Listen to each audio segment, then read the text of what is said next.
Welcome to all dear Maya learners. My name is Rahul Ahir Rao and today's session on pharmaceutical legislation in India, which comes under subject of pharmaceutical jurisprudence.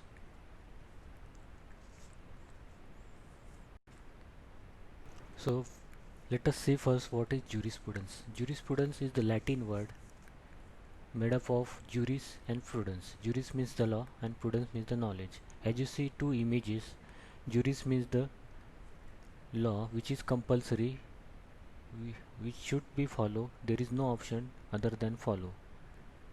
For example, in the picture the girl wearing a uniform which is a compulsory, that is called law. Then below the word prudence there is an image of information. So prudence means the knowledge or information.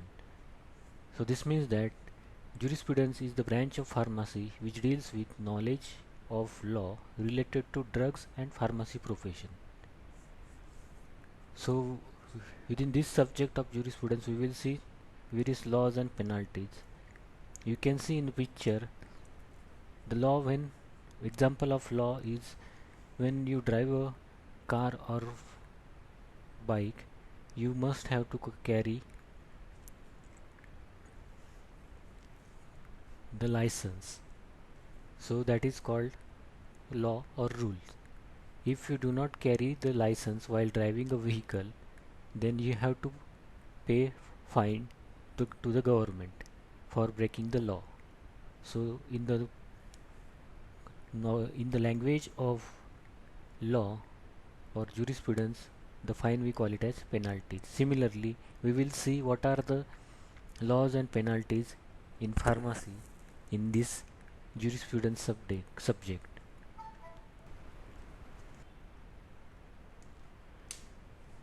Next is learning objective. At the end of this presentation, you will be able to know what is pharmaceutical legislation, its objective, then evolution of pharmacy profession in India, what is drug act, and importance of each act, rules and under the pharmaceutical jurisprudence in the profession of pharmacy.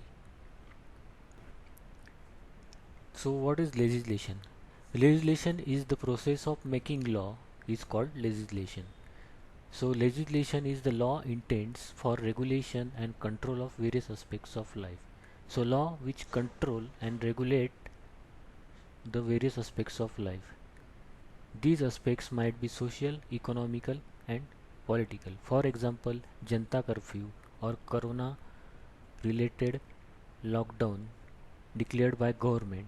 So it is a law which control and regulate various social behavior, social responsibilities of pharmacists that open the shop for at least 12 hours or 24 hours for the mankind service. Then economical, the example is during lockdown period the prices of the groceries as well as prices of medicine should not be sold more than MRP. And political aspects of life are also controlled by law. So pharmaceutical legislation is the mixed legislation which overlapping covers both social and economical aspects. So this legislation gives power to make the law.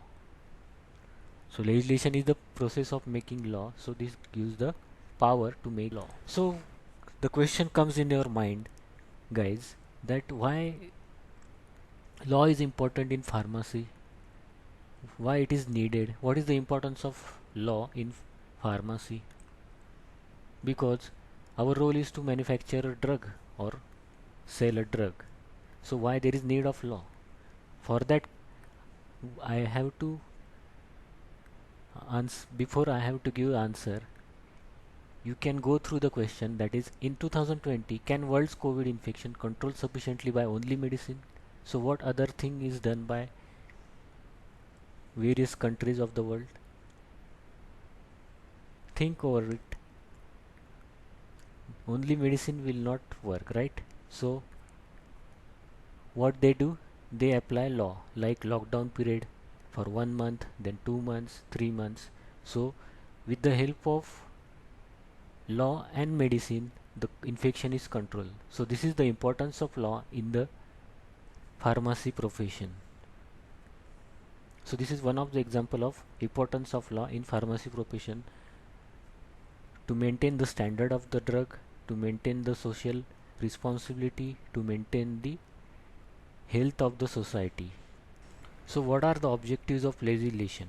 So legislation is made to ensure that the patient receives the drug of required quality, that is it should be very well good quality, the drug should be good quality, well tested in lab and approved by the various lab like ISI mark, FSSAI mark, FDA, as you see in the images below the slides, then evaluated for safety as well as efficacy of their intended use. So evaluated with the help of various clinical trial for safety and efficacy.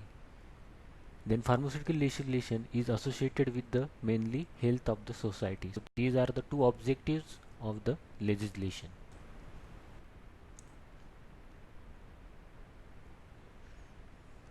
Actually in 1811 first chemist shop was opened by Mr.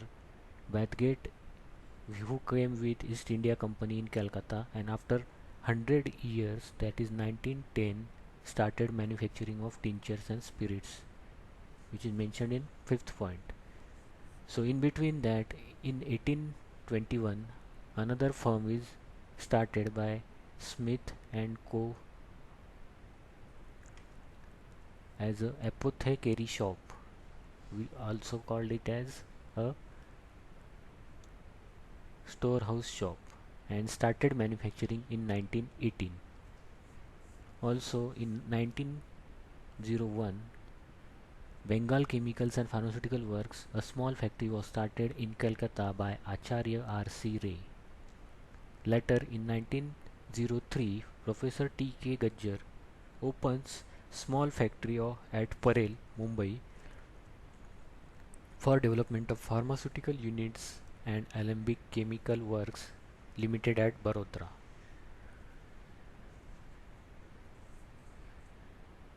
So this is the origin of pharmacist in India, who came with East India Company. But these units are not sufficient for Indian public.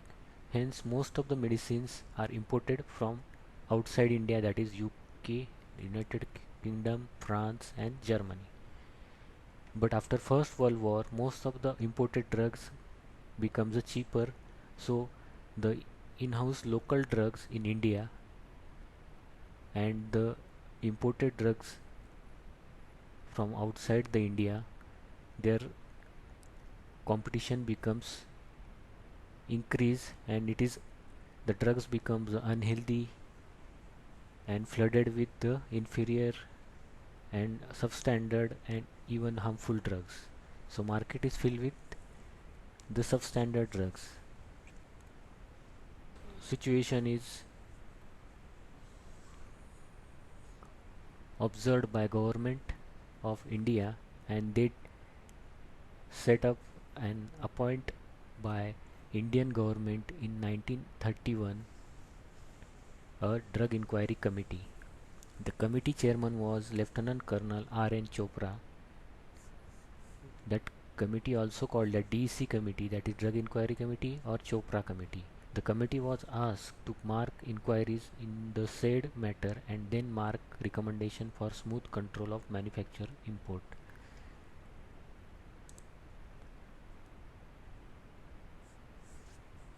To make they make recommendations for control of manufacturing, import, distribution and sale of the drug in the interest of public health.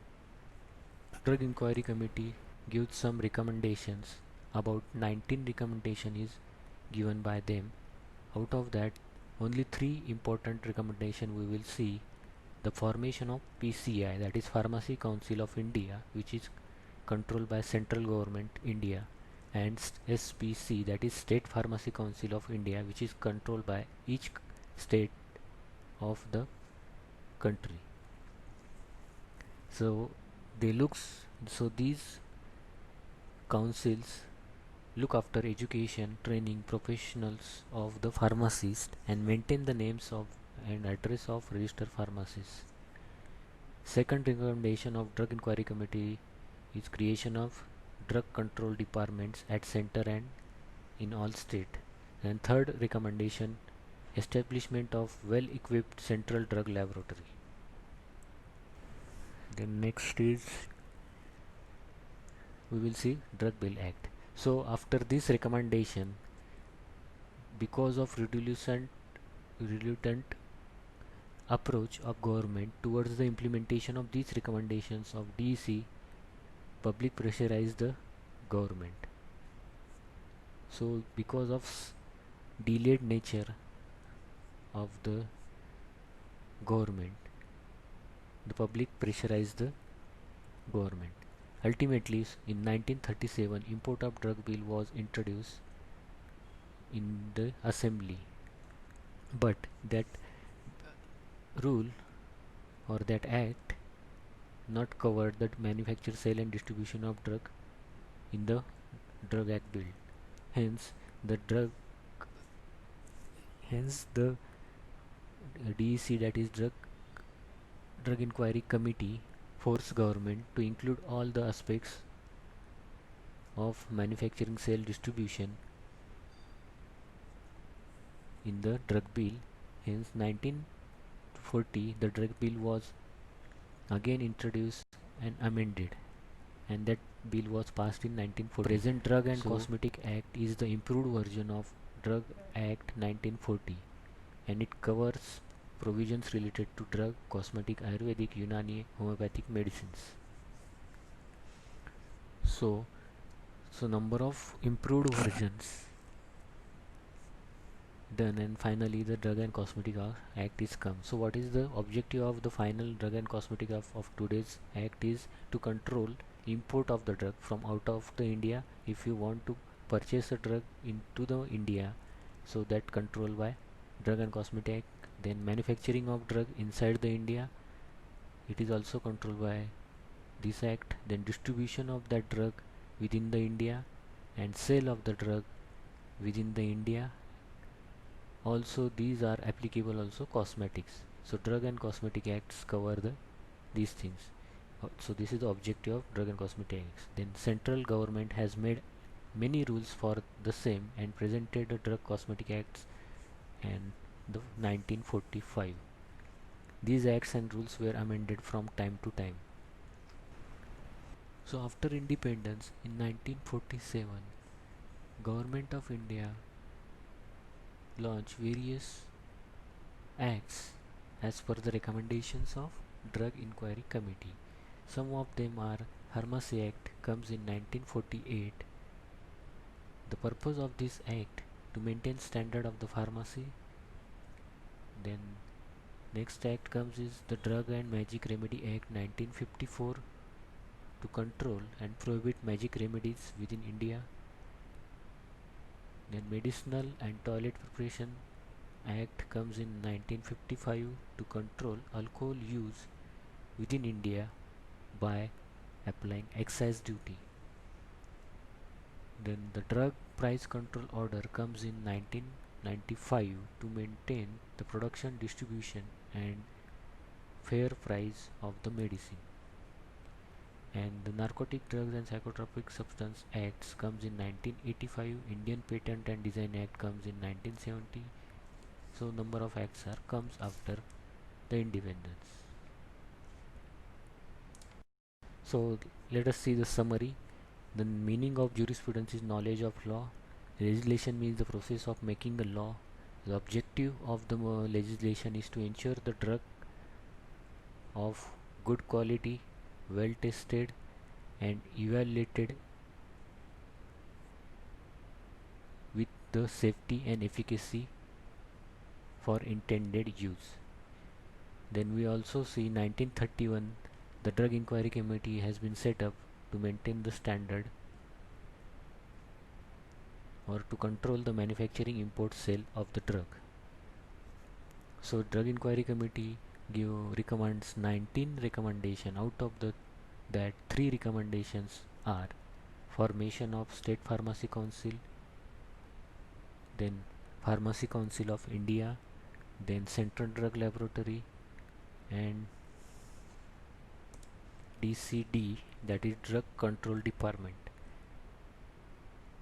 Then We also see 1937 import drug bill was passed, but it is only import of the drug related rules is applied. So Drug Act 1940 is passed to incorporate the other laws, other clause of import, manufacturing, distribution and sale of the drug within the India. So latest version of Drug and Cosmetic Act is the improved version of Drug Bill Act. So these are the references. This is the vocabulary during the presentations. So this is all about legislation, but now we will see today's takeaway for your life, that is practical life. For that I have one question for you, that why government cancel your examination in COVID-19 pandemic situation? Pause the video, think over it and restart the video.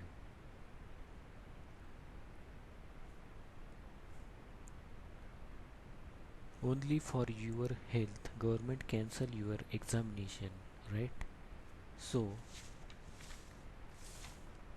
my suggestion to all learners that perform at least 15 to 30-minute exercise within 5 days of a week.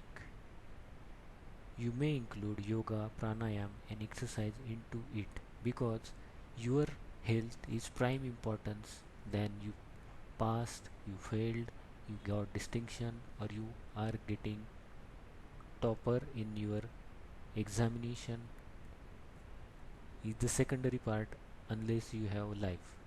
So your life is controlled by these, at least performing exercise which may include yoga, pranayam. Thank you guys. Hope this presentation will help you in understanding legislation. On my side, thank you. Hope you will understand what is legislation and moral of the day.